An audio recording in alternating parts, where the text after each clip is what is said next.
안녕하세요. 백두산 금융연구소의 백두산입니다. 5월 3일 화요일 오후 5시 44분입니다.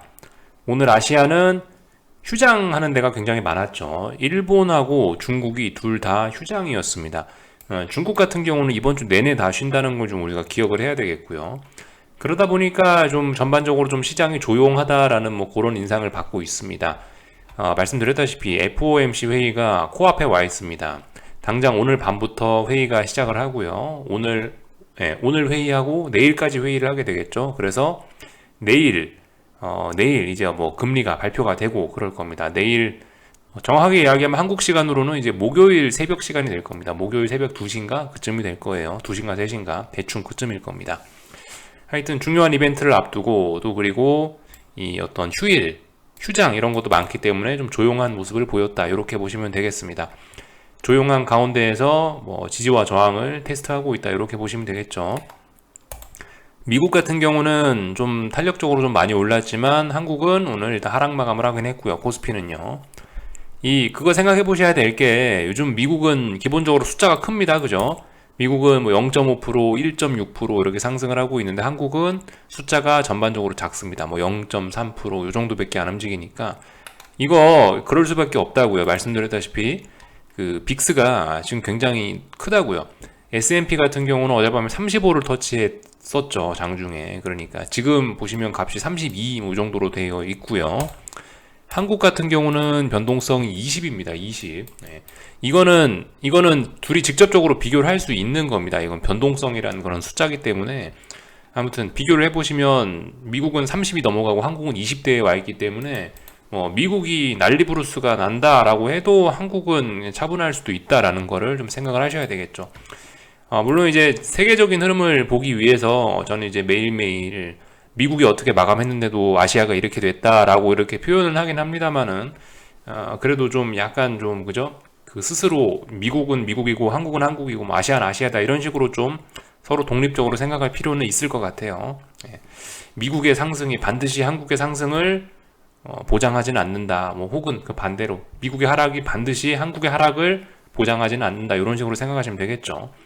다만 이제 미국의 하락 같은 경우는 한국에 영향을 미칠 가능성이 좀 근데 높겠죠. 예, 아무래도 미국이 선진국이니까 미국이 전 세계의 중심이니까 미국이 하락했다라는 건 뭔가 안 좋은 악재가 있으니까 그럴 가능성이 높거든요. 하락은 한국에 영향을 미칠 수 있지만 미국이 상승했다고 꼭 한국이 상승하란다. 이런 거는 일단 좀 그죠? 특히 아닐 수 있다는 거 우리가 생각해 볼 필요가 있겠습니다. 자, 그래서 뭐 전반적인 이야기를 좀 해봤고요. 유럽 같은 경우는 지금 일단 또 다시 반등을 하고 있네요. 근데 지금 이 값이 유럽 개장한 지 얼마 안 된 상황이고 또 마감할 땐 또 어떻게 될지 모르죠. 하여튼 지금 일단 전 세계는 어느 정도 일단 반등 시도를 하고 있다. 뭐 이렇게 보시면 될 것 같습니다. 뭐 어제 오늘 이렇게 반등 시도를 하고 있다. 이렇게 보시면 되겠죠. 예. 미국 상승세의 영향으로 뭐 일단 유럽은 상승 중이다. 이렇게 보시면 될 것 같습니다. 근데 말씀드렸다시피 중요한 이벤트 앞두고 있어서 뭐 그다지 여기다 대고 지금 우리가 큰 의미를 부여하기는 어려울 것 같다. 이 정도 보시면 될 것 같습니다. 자, 오늘 밤 그래서 무슨 일이 있냐, 뭐 유럽이나 미국에 특별한 건 일단 없어 보이고요. 솔직히 중요한 건 미국 주식시장인지 유럽은 아니긴 하거든요. 뭐 그래도 일단 몇 가지 이벤트들이 있다라는 걸 좀 굳이 보자면은 유로존에서 각종 지표들이 좀 발표가 되긴 합니다. 뭐 유로존 물가지표 PPI들이 조금 이따 발표되고요. 뭐 유로존 실업률, 그죠? 중요한 지표들이 발표되긴 해요. 근데 말씀드렸다시피 미국 지표가 중요한 거지 유럽 지표는 좀 중요성이 떨어지는 경향이 있으니까 그냥 알고만 넘어가자고요. 라가르드 연설 이런 것도 있으니까 라가르드 연설 요거는 우리가 좀 주목할 필요가 있겠습니다. 그래서 유로존이 라가르드가 뭐라고 하겠어요. 아마도 뭐 어떤 뭐 유로존의 긴축 스케줄에 관련된 인플레이션에 관련된 이런 부분을 언급을 할 텐데, 그죠? 이 사람이 중앙은행장이니까요. 그런 부분을 언급할 텐데 이 사람이 그런 부분을 언급하면은 뭐라 하느냐에 따라서 요즘 좀 조용한 달러나 혹은 뭐 금리, 채권 시장 쪽에 좀 영향이 미칠 수가 있겠죠. 그런 부분을 좀 주목하시면 될 것 같습니다. 이 사람 말 한마디에 따라서 달러나 금리가 왔다 갔다 할 수 있다고요. 그러니까 라가르드 연설은 대략적으로 우리가 좀 주목은 할 필요가 있는 부분입니다. 네, 뭐 나머지는 특별한 거 없어 보입니다. 기업들 실적 발표도 끝났고 시장이 일단 오늘 밤부터 해서 조용한 그런 상황입니다. 자, 참, 그리고 요게 이런 뉴스가 뜨긴 떴는데요. 그나마 좀 희망적인, 시장의 희망적인 소식일 수 있는데, 5월 9일날 전쟁 끝낼 계획이다라는 이야기를 하기도 하는데, 이 사람은 헝가리 총재니까 우리가 반쯤 믿으면 되겠죠. 하여튼 5월 9일날이 이래저래 좀 중요한 날이긴 합니다. 그죠? 러시아 그 전쟁 이슈와 관련된 중요한 날이기 때문에 5월 9일날까지 일단은 5월 9일날에 어떤 뭐 기대감 이게 아니죠. 5월 9일날에 대한 우려입니다. 우려 그죠? 전쟁 우려입니다. 지금은 기대감은 아니고요. 일단 뭐 이런 식으로 생각하시면 되겠습니다. 그래서 불확실성이 좀 많이 남아 있는 상황이다. 이렇게 보시면 되겠습니다. 방금 말씀드렸다시피 기대감이 아니고 우려죠. 우려. 지금 긴축도 우려인 거고요. 인플레도 우려인 거고, 전쟁도 뭐 평화 기대감이 아니고 전쟁 우려죠. 아직까지는요. 뭐 확전 우려, 뭐 나토에 뭐 선전포고를 할 수 있다든가, 뭐 자꾸 뭐 핵을 언급한다든가, 아직까지는 전부 다 우려들입니다. 지금까지는 뭐 어떤 뭐 좋은 일이 있을 수 있을 거야라고 하면서 기대감 이런 것들이 시장에 많이 있었다면, 지금 우리 앞으로 일정에 그 예정되어 있는 이런 이슈들은 우려들이 좀 많이 있는 편이긴 합니다. 이런 점들 생각해 봐야 되겠죠. 하락 추세 중에 와 있고 이런 우려들이 있기 때문에 상방은 좀 제한적이지 않을까 뭐 일단 생각을 해보는데요. 뭐 그렇게 될지 안 될지 모르겠습니다. 자, 그래서 이런저런 내용을 좀 살펴봤고요. 오늘 이제 아시아에서 그 한국만 거의 그죠? 아시아 주요국들에서 한국만 열려 있었는데 오늘 한국 모습을 좀 간단하게 살펴보겠습니다. 일단 반등이 좀 멈춰 있습니다. 반등이 멈춰 있어요. 오늘 말씀드렸다시피 중요한 저항, 네가 더 가고 싶으면 여기를 넘어가야 될 거다라는 이야기를 아침에 드렸었는데, 그 자리가 4월 29일 날 만들어놨던 종가 혹은 뭐 고가 요쪽 부근이죠. 더 가고 싶으면 여기를 넘어가야 될 거 아니에요. 저항이니까. 근데 일단 이 저항을 넘지 못하는 모습을 보였고, 저항에서 누군가가 팔아먹었습니다. 그래서 하락 전환했다는 게 일단은 좀 굉장히 독특한 점이라고 할 수 있겠습니다. 그래서 오늘 하락 마감을 했기 때문에 일단 분위기는 좀 안 좋아졌어요. 왜냐하면 이게 저항이 있으면 빨리빨리 넘어가줘야 되거든요. 탄력적으로 빨리빨리 넘어가줘야 이게 좋다라고 해석을 해줄 수가 있는데, 일단은 뭐 상당한 기세로 355, 356 부근까지 선물지수가 올라왔지만, 오늘 이 어제의 그런 지지력들, 350 부근의 어떤 그런 지지력들을 바탕으로 해서 오늘은 좀 탄력적으로 좀 상승이나 저항을 돌파한착 해주길 기대할 수 있는 그런 날인데, 일단 오늘 이렇게 일단 저항을 의식하면서 밀렸으니까 오히려 일단 분위기는 좀 많이 안 좋아지긴 했습니다. 그래서 355 부근을 355, 356 부근을 3거래일째 못 넘어가고 있다라고 일단 표현할 수 있을 것 같고요. 이쯤 되면은 일단 반등은 멈춰 있다라고 이야기할 수 있을 것 같습니다. 어제까지는 그래도 하락 마감했지만 양봉이고 지지라고 확인했으니까 그래도 반등 진행 중입니다라고 이야기를 해드렸다면, 일단 오늘은 반등은 일단 뭐 완전히 멈춰 있습니다라고 표현을 할게요. 멈춰 있는 거 확인됐으니까 이제 뭐 약간 방향성에 대한 고민을 하겠죠.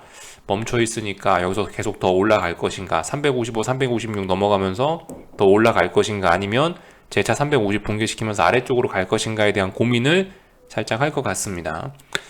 그래서 350 붕괴되면 아래쪽으로 또 다시 시원하게 변동성이 확대되면서 하락할 수 있을 거고, 만약에 356을 또 다시 넘어간다라고 한다면 위쪽으로 조금 더 상승할 수 있는 여력이 남아 있을 겁니다. 358, 359 정도까지는 그럼 또 추가 상승할 수 있겠죠. 왜냐하면 여기 개파락했거든요. 4월 22일 날 개파락했기 때문에 이 갭을 메울 가능성이 있겠죠. 만약 356을 돌파한 척 한다면 그러면 359 정도까지 대충 어떤 상승의 목표치가 몇 포인트 더 열리게 된다라는 점 생각하실 수 있겠습니다.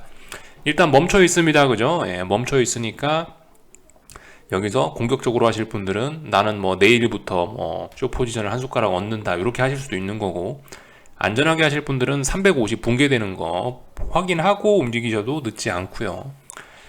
이런 식으로 보시면 될 것 같습니다. 그래서 FOMC 회의 앞두고 눈치를 살살살 보고 있는 와중에 그런 와중에 일단은 반등이 멈춰 있습니다. 삼성전자 같은 경우도 최근에 급반등을 하고 있는데 좀 너무 좀 반등이 좀 급하지 않았냐라는 생각이 들긴 해요. 그죠? 말씀드렸다시피 반등을 하고 싶으면 좀 아래에서 좀 어떤 매물을 모아가는 지지선을 오랫동안 확보하고 투자자들이 주식을 매집할 시간을 줘야 되는데, 사실 최근에 삼성전자 흐름은 어떤 매집할 시간을 그렇게 많이 갖고 여유롭게 오른 건 아닙니다. 좀 급하게 조금 요란하게 오르는 측면이 없진 않아요. 그죠? 그래서 일단 위쪽에 어딘가에 저항이 있구나라는 걸 또 확인을 했습니다. 예, 그런 걸 확인을 한 상황이고, 근데 일단 얘는 그래도 일단 여전히 반등 진행 중이라고 보는 게 옳을 거예요. 얘는 반등이 멈추지 않았습니다. 지금 반등이 멈춘 건 코스피 지수가 반등이 멈췄지, 삼성전자는 위쪽에 저항이 있으니까 뭐 위에서 누군가 좀 팔아먹었어 라고 할 수는 있는데, 근데 여전히 상승 마감이고, 네, 뭐 그런 상황이기 때문에 뭐 삼성전자는 아직 뭐 반등 진행 중이다, 일단 요렇게 이야기를 일단 뭐 그렇게 이야기를 할게요. 근데 반등은 진행 중이라고 이야기할 수 있지만, 그럼에도 불구하고 그죠, 위쪽에 이 자리가 무거운 저항이 있는 자리입니다. 또 뭐 대략적으로 얼마라고 이야기하지 않더라도 위에 이 꼬리들이 자주 달리고 이런 것들을 보면 위에 무거운 저항이 있다라는 건데, 무거운 저항이 있으면 분명한데 그 저항에서 윗꼬리가 심상치 않게 달렸으니 이걸 좋게 해석하기는 다소 어려울 수 있겠죠. 더군다나 하락 추세 중이니까 좋게 해석하기는 어려울 수 있을 것 같다, 이런 이야기를 좀 드리겠습니다. 뭐 나머지 특별히 뭐 드릴 이야기는 없고요. 하여튼 수익을 누적시켜 보셨으면 좋겠다, 이런 이야기를 아침부터 해서 계속 드려보고 있습니다. 물론 이게 잘못될 수도 있어요. 그죠? 예, 잘못될 수도 있고, 그런데 그럼에도 불구하고 자꾸자꾸 수익은 누적시키고 손실은 짧게 하려고 하는 것이, 그런 게 아마 좀 도움이 될 겁니다. 뭐 돈이야 이번에 못 벌어도 괜찮잖아요. 그죠? 기회는 분명히 살아만 있으면 옵니다. 오랫동안 살아남아 있으면 더 좋은 기회는 충분히 많이 오거든요. 그렇기 때문에 하여튼간 좀 여유를 가지고, 좀 이거 그 주식 투자 하루 이틀하고 말 거 아니거든요. 그죠? 이거 10년 20년 혹은 마라톤처럼 생각해서 길게 할 수 있는 그런 아주 괜찮은 직업, 괜찮은 어떤 직장이기 때문에, 이게 투자업이요. 그렇기 때문에 좀 여유롭게 생각하셨으면 좋겠다, 이런 이야기들이고요. 원달러 환율도 조용한 모습, 그죠? 그냥 일단 조정 중, 이렇게 보면 될 것 같습니다. 하지만 이미 중요한 라인을 1245원을 이미 시원하게 돌파한 착에서 다시 45원 부근으로 내려오지도 않는다는 것 자체가 굉장히 좀 불안한 모습이긴 한 겁니다. 이게 45원을 다시 한번 터치하거나 이러면 그나마 시장이 좀 약하네, 이럴 수 있는데, 지금은 어쨌든 제대로 5일선을 의미 있게 깬 것도 꼴랑 하루밖에 안 되긴 합니다. 물론 상승세도 좀 둔화되긴 했어요. 왜냐면 FOMC 회의 전에 달러가 너무 좀 많이 올라가지고, 뭐 약간 속도 조정이 필요하다, 뭐 이런 개념이 있는지, 아무튼간 좀 상승세는 둔화되긴 해서 위쪽에 저항이 조금씩 쌓이고 있습니다. 저항이 보시면 65원에서 뭐 70원 요 사이에 저항이 있구나, 지금 그거를 지금 의식하고 있긴 한 거예요. 이 자리를 잘 돌파한 척 하면은 또다시 레벨업을 할 수 있겠죠. 이 자리 지금 그래서 70원 본격적으로 돌파한 척 하면은 그 다음부터 이제 뭐 수십 원 단위로 그냥 그냥 뭐 펑펑 뛰어 오를 수 있습니다.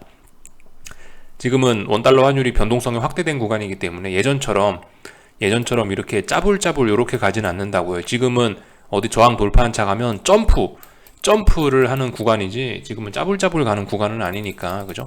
그런 부분 생각하셔야 될 거예요. 하여튼 지난번에 45원을 급하게 돌파한 척 했던 거에 대한 피로감을 일단 잘 소화하고 있는 그런 모습이라 딱히 뭐 드릴 이야기는 없습니다. 이 정도 체크만 하고요. 코스닥도 어딘가에 일단 저항이 있음을 확인했는데, 그래도 일단 분명히 강한 건 사실입니다. 그죠? 네, 분명히 강하긴 강해요. 1270 오늘 이 저항 테스트 했네요. 그죠? 아직 저항 넘어가진 못했고, 네, 아직 뭐 힘에 좀 붙이는 그런 모습입니다. 70, 40, 1240, 1270 요 정도 일단 뭐 박스에서도 좀 놀지 않겠어 싶은 생각이 있긴 있는데요. 하여튼 그죠? 70 돌파한 차 가면 다시 95까지 갈 수 있는 겁니다. 근데 어떻게 될지 모르는 거고, 40 붕괴되면 1240 붕괴되면은 아래쪽으로 또 와장창 할 수가 있겠죠. 40 붕괴되면 한 1200까지 열리게 됩니다. 뭐 요 정도 간단하게 오늘 체크만 하면 될 것 같아요. 예. 그래서 여기까지 하겠습니다. 궁금한 거는 리플 남겨 주시고요. 미국장 같은 경우는 오늘 뭐 하겠습니까? 오늘 S&P는 4175 위쪽에 저항이니까요. 저항 테스트 할 거고, 나스닥 같은 경우는 13000이라는 자리를 다시 한번 테스트할 가능성이 있을 것 같습니다. 13000 지지력 테스트죠. 일단 13000 위에 올라와 있으니까요. 일단 뭐 이렇게 보시면 될 것 같고요. 대부분 다 FOMC 회의 앞두고 뭐 조용히 움직이겠죠. 설마 FOMC 회의 앞두고 또 그리고 말씀드렸다시피 변동성 지수도 빅스도 어젯밤에 현물 지수 기준으로 35를 터치하고 이랬으니까 어쨌든 저는 뭐 회의 앞두고 막 급락하거나 이러면서 변동성이 지금 막 확대될 그럴 것 같지는 않다라는 생각을 하면서 일단 보고 있어요. 아무튼 전 아무것도 안 할 예정이고 계속 가만히 있어 볼 예정입니다. 네, 하여튼 뭐 반등이 올라오면 움직이시든가 뭐 그렇게 하시는 게 좋죠. 예. 하여튼 오늘 밤은 여러분들 입장에서는 딱히 할 게 없을 것 같아요. 그래서 여기까지 하겠습니다. 흐름만 좀 체크했어요. 궁금한 거 리플 남겨주시고요. 내일 아침에 뵙도록 하겠습니다. 여기서 마치겠습니다.